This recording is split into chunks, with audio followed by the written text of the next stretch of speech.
Hello, स्वागत है आपका हमारे यूट्यूब चैनल पर करंट अफेयर्स की सीरीज के अंदर। इस क्लास के अंदर क्या है, हम 7 अगस्त सुबह तक के सब इम्पोर्टेंट करंट अफेयर्स करेंगे। आप इन्हें रीड कर लीजिएगा और लिख लीजिए क्योंकि सभी प्रश्न इम्पोर्टेंट है और इन प्रश्नों का डिटेल में भी करवाया गया है। क्योंकि इस क्लास में जो भी करंट अफेयर्स करवाए जाते हैं वो सारे इम्पोर्टेंट होते हैं और उनमें से एग्ज़ाम के अंदर प्रश्न पूछा जा सकता है। और उन प्रश्नों को डिटेल में भी करवाया जाता है। कई बार क्या है, डिटेल से भी प्रश्न पूछा जा सकता है एग्ज़ाम के अंदर। तो चलिए शुरू करते हैं हमारी आज की यह क्लास। हाल ही में किसे फिजी के सर्वोच्च नागरिक पुरस्कार से सम्मानित किया गया है? जेपी नड्डा, अमित शाह, द्रौपदी मुर्मू या उपरोक्त में से कोई नहीं। किसको किया गया जी? भारत की जो राष्ट्रपति द्रौपदी मुर्मू, इनको क्या है, हाल ही में फिजी के सर्वोच्च नागरिक पुरस्कार से सम्मानित किया गया है। अगर बात करें यह पुरस्कार कौन सा है, तो यह पुरस्कार है companion of the order of, ठीक है जी, Fiji. Company of the order of Fiji, ठीक है जी। ये पुरस्कार है, किसको दिया गया है हाल ही में? ये दिया गया है राष्ट्रपति द्रौपदी मुर्मू जी को। भारत की राष्ट्रपति है जो द्रौपदी मुर्मू, इनको दिया गया है। किसके द्वारा दिया गया है? फिजी के राष्ट्रपति है जो, ठीक है जी, राष्ट्रपति, फिजी के राष्ट्रपति है जो रातू विलियमे मैवलिली कट्टा कटोनिवेरे, ठीक है जी। फिजी के राष्ट्रपति है जो रातू विलियमे मैवलिली कटोनिवेरे, इनके द्वारा क्या है, भारत की राष्ट्रपति हैं जो द्रौपदी मुर्मू जी को हाल ही में फिजी के स्वच्छ नागरिक पुरस्कार पुरस्कार से सम्मानित किया गया है। अब डिटेल में देख लेते हैं। ये तो हमने कर लिया, ये पुरस्कार ये है companion of the order of Fiji. किसके द्वारा दिया गया? किसको दिया गया? राष्ट्रपति भारत की द्रौपदी मुर्मू, उनको किसके द्वारा? फिजी के राष्ट्रपति जो रातू विलियम कोटानिवेरे, इनके द्वारा दिया गया है। ठीक है जी। अब बात करते हैं भारत के संबंध फिजी के बीच आपसी सम्मान, सहयोग और सांस्कृतिक आदान-प्रदान आधारित और दीर्घकालिक संबंध है। ठीक है जी। अब जो फिजी के दौरे पर गए हुए हैं हमारे राष्ट्रपति द्रौपदी मुर्मू, उन्होंने क्या है, फिजी की संसद को भी संबोधित किया। ठीक है जी। अब क्या है, इनको सम्मान मिलने पर भारत के प्रधानमंत्री हैं नरेंद्र मोदी जी, गृह मंत्री अमित शाह जी और स्वास्थ्य मंत्री जेपी नड्डा जी द्वारा क्या है, राष्ट्रपति द्रौपदी मुर्मू को फिजी के सर्वोच्च नागरिक पुरस्कार companion of the order of Fiji से सम्मानित होने पर बधाई दी। इससे पहले किसको दिया गया था? इससे पहले भारत के प्रधानमंत्री जो श्री नरेंद्र मोदी जी, उनको भी इसी इसी सम्मान से पुरस्कार, सर्वोच्च नागरिक पुरस्कार से सम्मानित किया गया था। ठीक है जी। इन्होंने क्या कहा है? इन्होंने कहा है कि यह सम्मान न केवल वैश्विक मंच पर भारत की प्रतिष्ठा को बढ़ाता है, बल्कि दोनों देशों के बीच के सांस्कृतिक, ऐतिहासिक और राजनीतिक संबंधों को मजबूत करता है। ठीक है जी। ये हमारी जो है मानवता की भलाई के लिए साझेदारी को भी दर्शाता है।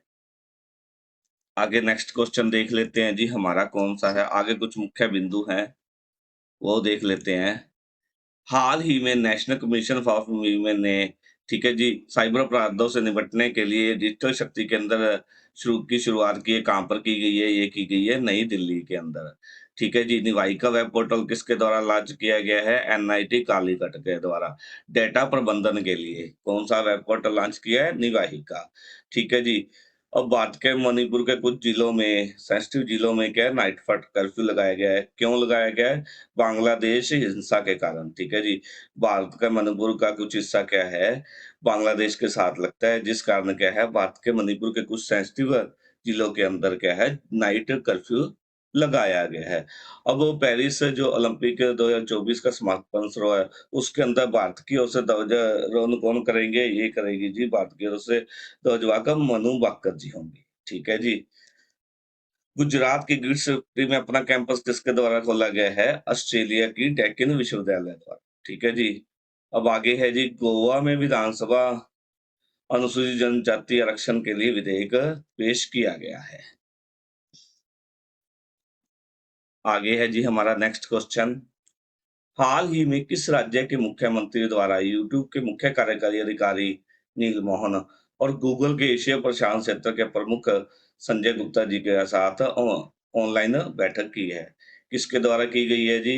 ये की गई है आंध्र प्रदेश के जो सीएम है हमारे, चंद्रबाबू नायडू, ठीक है? उनके द्वारा क्या है, हाल ही में यूट्यूब के मुख्य कार्यकारी अधिकारी नील मोहन और गूगल के एशिया प्रशांत क्षेत्र के प्रमुख संजय गुप्ता जी के साथ ऑनलाइन बैठक की है, ठीक है जी? अब क्योंकि ये इसलिए कि उन्होंने क्या है, आर्टिफ़िशियल एआई को आर्टिफ़िशियल इंटेलिजेंस सामग्री विकास, कौशल और प्रमाणन कार्यक्रमों को बढ़ावा देने के लिए स्थानीय भागीदारों के सहयोग से राज्य में एक यूट्यूब अकादमी स्थापित करने पर चर्चा की। इनके द्वारा कौन क्या किया गया, चर्चा इस विषय पर की गई कि जो राज्य है, आंध्र प्रदेश राज्य है, उसके अंदर एक यूट्यूब अकादमी स्थापित की जाए, ठीक है जी? और आगे क्या है, इन्होंने क्या है, राजधानी अमरावती में बैठक के दौरान मीडिया सिटी परियोजना के लिए तकनीकी सहायता प्रदान करने पर भी विचार-विमर्श किया गया। इनके द्वारा क्या है, तकनीकी सहायता प्रदान करने के लिए भी क्या है, विचार-विमर्श किया गया, किसके साथ किया गया? यूट्यूब के मुख्य कार्यकारी अधिकारी जो नील मोहन उनके साथ और गूगल के एशिया प्रशांत के जो प्रमुख हैं, संजय गुप्ता जी के साथ। आगे है जी नेक्स्ट क्वेश्चन हमारा, हाल ही में भारत और किस देश की सेनाएँ संयुक्त सैन्य अभ्यास करेंगी? बताओ जी किस देश की सेनाएँ करेंगी?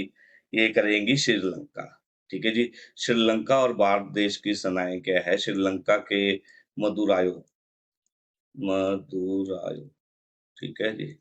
श्रीलंका का जो दक्षिण प्रांत का मदुरायो क्षेत्र, वहाँ पर संयुक्त सैन्य अभ्यास करेंगी। अगर पिछले साल की बात करें तो पिछले साल कहाँ पर संयुक्त सैन्य अभ्यास हुआ था? भारत और श्रीलंका के बीच ये हुआ था पुणे के भारत में पुणे के औंध में, ठीक है जी?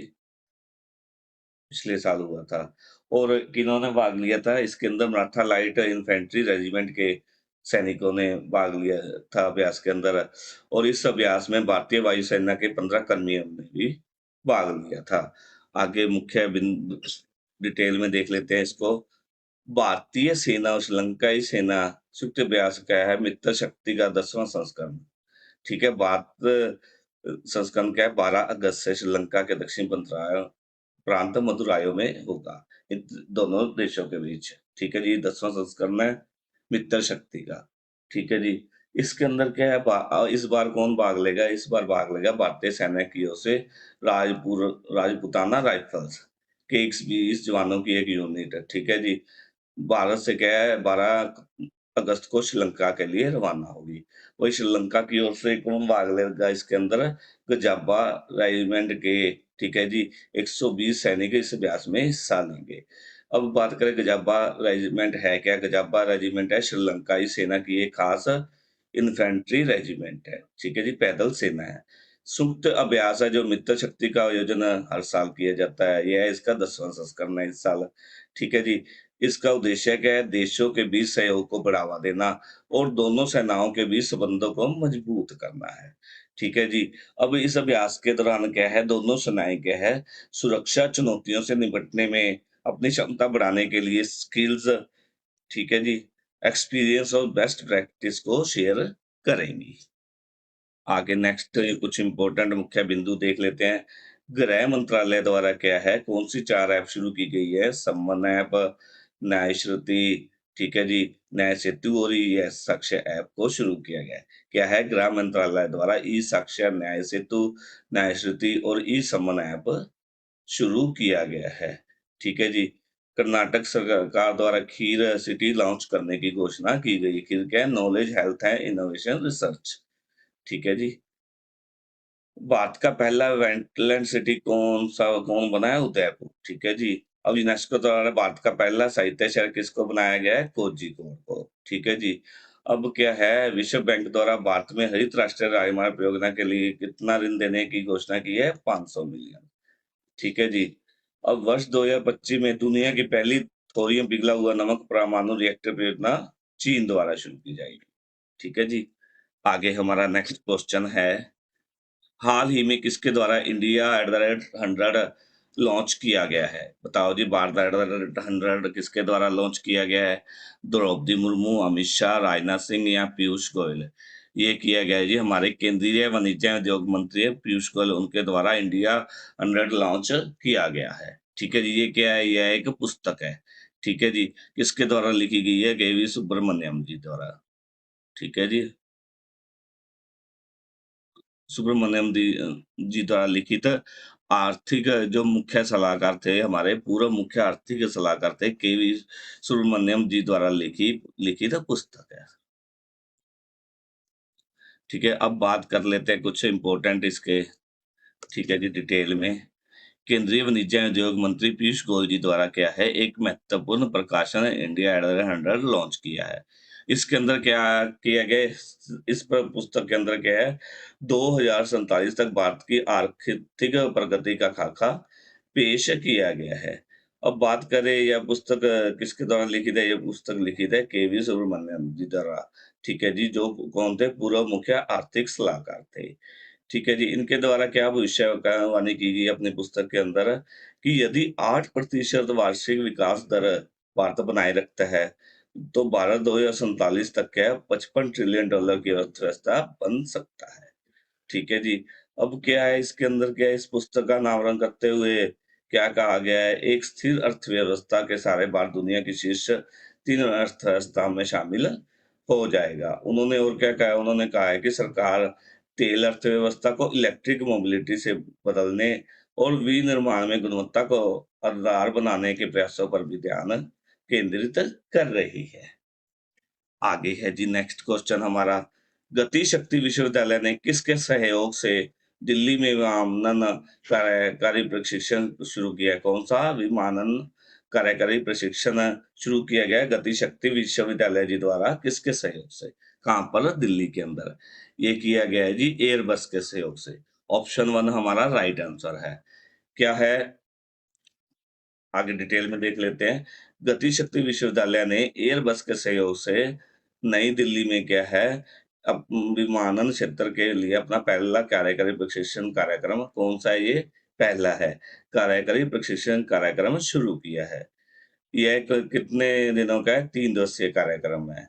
ठीक है जी, जिसके अंदर क्या है, काम कर रहे लोगों के लिए सुरक्षा प्रबंधन प्रणालियों पर यह केंद्रित है। ठीक है जी, इस क्षेत्र के अंदर काम कर रहे लोगों के लिए सुरक्षा प्रबंधन प्रणालियों पर यह केंद्रित है। ठीक है जी, ये किसके लिए कारगर सिद्ध होगा? यह कार्यक्रम है जो, यह एयरलाइनों के प्रतिभागियों के साथ-साथ एयरबस और नागरिक उड्डयन मंत्रालय के प्रतिनिधियों के लिए कारगर साबित होगा। ठीक है जी, इसके अंदर नेपाल और भूटान के कितने-कितने प्रतिभागी शामिल है? 4-4। ठीक है जी। अब क्या इस कार्यक्रम के अंदर प्रशिक्षण देने के लिए विमानन क्षेत्र के कई विशेषज्ञ शामिल हैं। आगे है जी हमारा नेक्स्ट क्वेश्चन है, 7 अगस्त को कौन सा दिवस मनाया जाता है? राष्ट्रीय हथकरघा दिवस, हिरोशिमा दिवस, अंतर्राष्ट्रीय ट्रैफिक लाइट दिवस या अमेरिकी तट रक्षक दिवस? कौन सा बनाया गया है जी? ऑप्शन 1 हमारा राइट आंसर है, राष्ट्रीय हथकरघा दिवस। और इस साल की थीम कौन सी? इस साल की थीम है सस्टेनेबल, ठीक है जी, हैंडलूम, ठीक है जी, towards a green and prosperous future. इस साल की थीम कौन सी है? Sustainable handloom towards a green and prosperous future, इस साल की थीम है। आगे डिटेल में देख लेते हैं इसको। हर साल के 7 अगस्त को भारत में राष्ट्रीय हथकरघा दिवस बनाया जाता है। पहली बार कब बनाया गया था ये? पहली बार बनाया गया 7 अगस्त 2015 को। ठीक है जी। तब से यह क्या है, 7 अगस्त 2015 को यह दिवस हर साल मनाया जाता है। क्या है ये हथकरघा दिवस? क्या है हथकरघा दिवस? उद्योग को मजबूत करने, बुनकर समुदाय को सम्मानित करने और भारत के सामाजिक आर्थिक विकास में उनके योगदान को स्वीकार करने के उद्देश्य से यह दिवस मनाया जाता है। ठीक है जी। इस दिन कैसे बना सकते हैं? विभिन्न तरीकों से बना सकते हैं। जैसे कि हम अपने शहर में या ऑनलाइन हथकरघा मेले में भाग ले सकते हैं। ठीक है जी। कुछ समय सेवी कार्य, ठीक है जी, वित्तीय सहायता प्रदान करके किसी स्थानीय बुनकर की सहायता कर सकते हैं इस दिन। ठीक है जी। सोशल मीडिया पर क्या हथकरघा के बारे में जानकारी साझा करके इस दिवस को मना सकते हैं। आगे है जी हमारा नेक्स्ट क्वेश्चन, हाल ही में पूर्व बल्लेबाज ग्राम थार्प का निधन हुआ है, वो किस देश के खिलाड़ी थे? कहाँ के थे जी? वो थे इंग्लैंड के खिलाड़ी। इन्होंने कब तक ये टीम के हिस्सा थे? 1993 से लेकर 2005 तक ये इंग्लैंड टीम के हिस्सा थे और इन्होंने कितने मैच खेले हैं? 100 टेस्ट, ठीक है जी, और 82 वनडे, ठीक है जी, मैच इनके द्वारा खेले गए हैं। कहाँ के थे ये? ग्राम थोरप बल्लेबाज थे जो पूर्व, ये इंग्लैंड के थे। ठीक है जी। आगे नेक्स्ट क्वेश्चन है जी हमारा। हाल ही में India rating and research research ने भारत की जीडीपी वित्त वर्ष 2025 तक कितने प्रतिशत रहने का अनुमान लगाया है? बताओ जी, 7.5%, 7%, 8% या उपरोक्त में से कोई नहीं। कितने प्रतिशत जी? ये लगाया गया अनुमान 7.5%। क्या है? इंडिया रेटिंग और रिसर्च ने भारत की जीडीपी वित्त वर्ष 2025 तक 7.5% रहने का अनुमान लगाया है।